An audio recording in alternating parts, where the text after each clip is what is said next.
এক সেকেন্ডের জন্য এটা ভাববেন না যে আমি তো খারাপ, আল্লাহ যদি আমাকে জাহান্নামে ফেলেনও এক সময় তো আমি এখান থেকে মুক্তি পাবো। এই ধরনের চিন্তাকে কখনো প্রশ্রয় দিবেন না। এই ভূমিকা দেওয়ার পর যখন বিচার দিবস শুরু হবে, যখন সমগ্র মানব জাতি একত্রিত হবে, তারা জানে না কোথায় যাবে, তারা জানে না কোন দিকে ফিরবে। এই ঘটনা আসলে রাসূলুল্লাহ সাল্লাল্লাহু আলাইহি সাল্লামের একটি হাদিসে উল্লেখ করা হয়েছে এবং জ্ঞানের প্রতি মুসলমানদের আগ্রহ ছিল সব সময়। তো একবার কিছু মানুষ বিখ্যাত সাহাবী আনাস ইবনে মালিক রাদিয়াল্লাহু তাআলা আনহুর কাছে এলো, কারণ মানুষ লোকমুখে এই খবর পেয়েছিল যে আনাস এই হাদিসটি জানতেন, আর এটি অনেক বড় একটি হাদিস, বুখারী শরীফে বর্ণিত আছে। এই ঘটনা ঘটে রাসূলুল্লাহ সাল্লাল্লাহু আলাইহি সাল্লামের ইন্তেকালের পরে। তিনি বলেন, হাদ্দাসানা মুহাম্মাদুন সাল্লাল্লাহু আলাইহি ওয়াসাল্লাম। এখন আনাস রাদিয়াল্লাহু তাআলা আনহু কথা বলছেন। তিনি বলেন, রাসূলুল্লাহ সাল্লাল্লাহু আলাইহি সাল্লাম আমাদের বলেছেন, ইযা কানা ইয়াউমুল কিয়ামাতি মাজান নাসু বা'দুহুম ফি বা'দ। মনোযোগ দিয়ে শুনুন। যখন বিচার দিবস শুরু হবে, মানুষ ঢেউয়ের মতো একে অপরের উপর আশ্রয় পড়বে, সর্বোচ্চ বিশৃঙ্খলা, সবাই একে অন্যের দিকে ছুটতে থাকবে। ফায়াতুনা আদম, তারা কোনো একভাবে আদম আলাইহিস সালামের দেখা পাবে, আদম আলাইহিস সালামের দেখা পাবে, তারা তার কাছে ছুটে আসবে। ফায়াকুলুনা ইশফা আলানা ইলা রাব্বিক, সমগ্র মানব জাতি আদম আলাইহিস সালামের কাছে ছুটে আসবে এবং বলবে, আপনি কি দয়া করে আমাদের পক্ষ থেকে আল্লাহর সাথে কথা বলতে পারবেন? আমরা আল্লাহর ভয়ে ভীত। আপনি তো প্রথম মানুষ, আপনি তো সেই ব্যক্তি যাকে আল্লাহ ফেরেশতাদের সিজদা দিয়ে সম্মানিত করেছেন, আপনাকেই তো পছন্দ করা হয়েছে, আমরা সবাই আপনার সন্তান, আপনি আমাদের পিতা, তাই দয়া করে আমাদের জন্য আল্লাহর সাথে কথা বলুন, আমরা খুবই ভীত। এরপর তিনি বলবেন, ফায়াকুলু লাস্তু লাহা, তিনি বলবেন, আমি এর যোগ্য নই, আমি পারবো না। ফায়াকুলু লাস্তু লাহা ওয়ালাকিন আলাইকুম বিইব্রাহিম, তোমরা কেন ইব্রাহিমের সাথে কথা বলছো না? তোমাদের উচিত ইব্রাহিমের সাথে কথা বলা। অতএব মানব জাতি এখন কার খোঁজ করছে? ইব্রাহিম আলাইহিস সালাম। ফাইন্নাহু খলিলুর রহমান, তার কাছে যাও, কারণ তিনি রহমানের খুবই কাছের বন্ধু। ওয়াত্তাখাযাল্লাহু ইব্রাহিমা খলিলা, কুরআনে এসেছে আল্লাহ ইব্রাহিমকে তার বন্ধুরূপে গ্রহণ করেছেন। তাই ইব্রাহিমের কাছে যাও, তিনি তোমাদের সাহায্য করতে পারবেন। তারা ইব্রাহিমের কাছে যাবেন। ফায়াতুনা ইব্রাহিমা ফায়াকুলু লাস্তু লাহা, তারা ইব্রাহিমের কাছে গেলে তিনি বলবেন, আমি এর যোগ্য নই, আমাকে এই কাজের জন্য তৈরি করা হয়নি, আমি তোমাদের জন্য আল্লাহর সাথে কথা বলতে পারবো না। ওয়ালাকিন আলাইকুম বিমূসা, তোমরা কেন মূসা আলাইহিস সালামের কাছে যাচ্ছ না? তো মানব জাতি মূসা আলাইহিস সালামের কাছে দৌড়ে যাবে। ফাইন্নাহু কালিমুল্লাহ, তিনি আল্লাহর সাথে অনেক কথা বলতেন। ওয়া কাল্লামাল্লাহু মূসা তাকলিমা, আর আল্লাহ মূসার সাথে কথা বলেছেন সরাসরি। সুতরাং তিনি যেহেতু আল্লাহর সাথে কথা বলতে অভ্যস্ত, আজকে তো কথা বলার উত্তম সময়, তিনি তোমাদের পক্ষ থেকে আল্লাহর সাথে কথা বলবেন। ফায়াতুনা মূসা ফায়াকুলু লাস্তু লাহা, মানব জাতি দৌড়ে মূসা আলাইহিস সালামের কাছে যাবে, তিনি বলবেন, আমি এর যোগ্য না, আমি পারবো না। ওয়ালাকিন আলাইকুম বিঈসা, তোমরা ঈসা আলাইহিস সালামের কাছে কেন যাচ্ছ না? ফাইন্নাহু রূহুল্লাহ ওয়া কালিমাতুহু, তিনি হলেন আল্লাহর দেওয়া রূহ এবং তিনি আল্লাহর কালিমা, আল্লাহর হুকুমে তিনি অলৌকিকভাবে জন্মগ্রহণ করেন, কুন ফায়াকুন। অতএব তিনি যেহেতু সকল রাসূলদের মাঝে বিশেষ মর্যাদার অধিকারী, তার কাছে যাও, তার সাথে কথা বলো। সকল মানুষ দৌড়ে ঈসা আলাইহিস সালামের কাছে যাবে। ফায়াকুলু লাস্তু লাহা, তিনি বলবেন, আমি পারবো না, এই কাজ আমার জন্য নয়, আমাকে এই কাজের জন্য তৈরি করা হয়নি। তারপর তিনি বলবেন, ওয়ালাকিন আলাইকুম বিমুহাম্মাদিন সাল্লাল্লাহু আলাইহি ওয়াসাল্লাম, মানব জাতি তোমাদেরকে মুহাম্মদ সাল্লাল্লাহু আলাইহি ওয়াসাল্লামের কাছে যেতে হবে। মানুষেরা তখন রাসূলুল্লাহ সাল্লাল্লাহু আলাইহি ওয়াসাল্লামের কাছে যাবে। এখন রাসূল সাল্লাল্লাহু আলাইহি ওয়াসাল্লাম আমাদের বলছেন, ফায়াতুনি ফাআকুল, সবাই তখন আমার কাছে আসবে আর আমি তাদেরকে বলবো। এখন রাসূল সাল্লাল্লাহু আলাইহি ওয়াসাল্লাম আমাদের বলছেন, আনা লাহা, আমার জন্য এই কাজ, আমি এই কাজের যোগ্য। আনা লাহা ফাআস্তাযিনু আলা রাব্বি। প্রসঙ্গত আমি আপনাদেরকে আরো বলার পূর্বে বিচার দিনের একটা দৃশ্য হলো, আল্লাহ বলেন, ইয়াউমা ইয়াকুমুর রূহু ওয়াল মালাইকাতু সাফফান লা ইয়াতাকাল্লামুনা ইল্লা মান আযিনা লাহুর রহমান ওয়া ক্বালা সাওয়াবা। যেদিন রূহ ও ফেরেশতাগণ সারিবদ্ধভাবে দাঁড়াবে, এমন এক সময় থাকবে যখন কেউ কথা বলতে পারবে না, এমন এক ধরনের নীরবতা, এমন নীরবতা বিরাজ করবে যার কথা মানবজাতি কোনোদিন শোনেনি। এমন ধরনের নীরবতার অস্তিত্ব কখনো কোনোদিন ছিল না। সেই রকম পিনপতন নীরবতায় আল্লাহ বলেন, লা ইয়াতাকাল্লামুন, কেউ কথা বলতে পারবে না, ইল্লা মান আযিনা লাহুর রহমান, দয়াময় আল্লাহ যাকে অনুমতি দিবেন সে ব্যতীত। আর তিনি হলেন মুহাম্মদুর রাসূলুল্লাহ সাল্লাল্লাহু আলাইহি সাল্লাম। তিনি এমন সময় আল্লাহর কাছে আসবেন যখন সৃষ্টির কারো একটি শব্দ করার অনুমতি থাকবে না, সৃষ্টির কারো কোনো আওয়াজ শোনা যাবে না। তিনি আল্লাহর সামনে এসে আল্লাহর কাছে কথা বলার অনুমতি চাইবেন। ফায়ুযানু লি, তিনি বলেন, আমাকে কথা বলার অনুমতি দেওয়া হবে।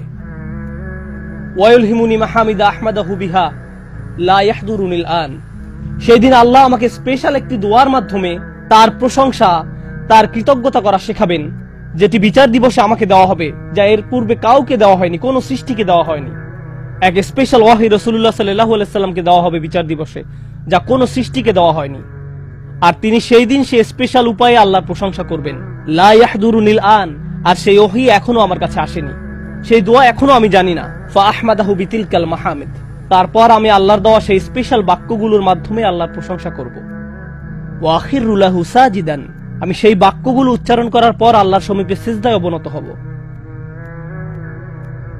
কিয়ামতের দিনে দৃশ্যপটে রাসূলুল্লাহ সাল্লাল্লাহু আলাইহি সাল্লাম এমন জায়গায় থাকবেন, এই অবস্থাকে বলা হয় মাকাম মাহমুদা, একটা স্টেশন, অথবা বলতে পারেন এমন একটা স্টেজ যা প্রশংসিত, আর মানব জাতি সেটা প্রত্যক্ষ করবে। আমরা সবাই এটা দেখতে পাবো। আমরা সবাই তখন নিশ্চুপ থাকব, আর তিনি সিজদায় পড়ে যাবেন। তিনি যখন সিজদায় পড়ে যাবেন তখন আল্লাহ আজ্জা ওয়া জাল্লা তার সাথে কথা বলবেন। এতক্ষণ তিনি আল্লাহর সাথে কথা বলছিলেন, এখন আল্লাহ আজ্জা ওয়া জাল্লা তার সাথে কথা বলবেন। তিনি কি বলবেন? ইয়া মুহাম্মদ ইরফা রাসাকা, তিনি বলবেন মুহাম্মদ তোমার মাথা উত্তোলন করো।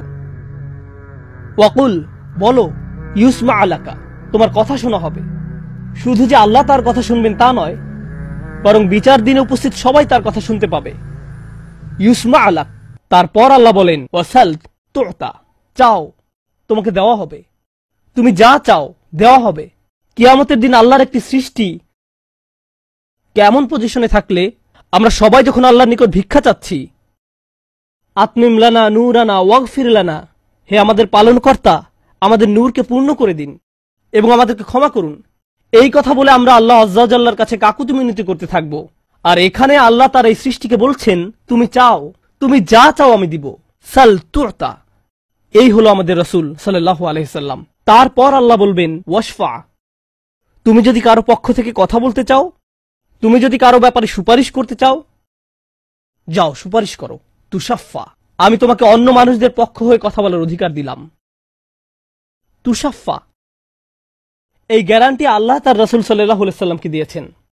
ফাকুলু ইয়া রব, তখন আমি বলবো ইয়া রব, উম্মতি উম্মতি, তিনি সর্বসাকুল্যে এই কথা বলবেন। এটাই তার সম্পূর্ণ বাক্য, আমার উম্মাহ আমার উম্মাহ, আমার মানুষ আমার মানুষ। কিয়ামতের দিন সবাই বলবে নাফসি নাফসি, আমি নিজে আমি নিজে আমি নিজে। আল্লাহর নবীরা যারা মানুষকে আল্লাহর দ্বীনে আনার জন্য দিবারাত্রি পরিশ্রম করে গিয়েছেন, যেমন ইব্রাহিম আলাইহিস সালাম, যার এই দুনিয়ায় থাকাকালীন সময়ে শুধু একটাই উদ্বেগ ছিল মানুষের মুক্তি। বিচারের দিনে তিনি বলবেন না, যাও অন্য কোথায় যাও, যাও মুসার সাথে কথা বলো। মুসা আলাইহিস সালাম, যিনি বনি ইসরাইল নিয়ে চিন্তিত ছিলেন, তিনি বলবেন না, যাও ঈসার সাথে গিয়ে কথা বলো।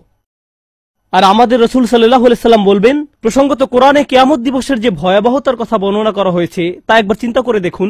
ইয়াউমা তারাউনাহা তাযহালু কুল্লু মুরদিআতিন আম্মা আরদাআত, প্রত্যেক মা যে তার বাচ্চাকে দুধ খাওয়াচ্ছে তার বাচ্চাকে ফেলে দিবে যেন সে কিছুই না। ইয়াফিরুল মারউ মিন আখিহি ওয়া উম্মিহি ওয়া আবিহি, সেদিন মানুষ তার ভাইয়ের কাছ থেকে পালাবে, মায়ের কাছ থেকে পালাবে, বাবার কাছ থেকে পালাবে।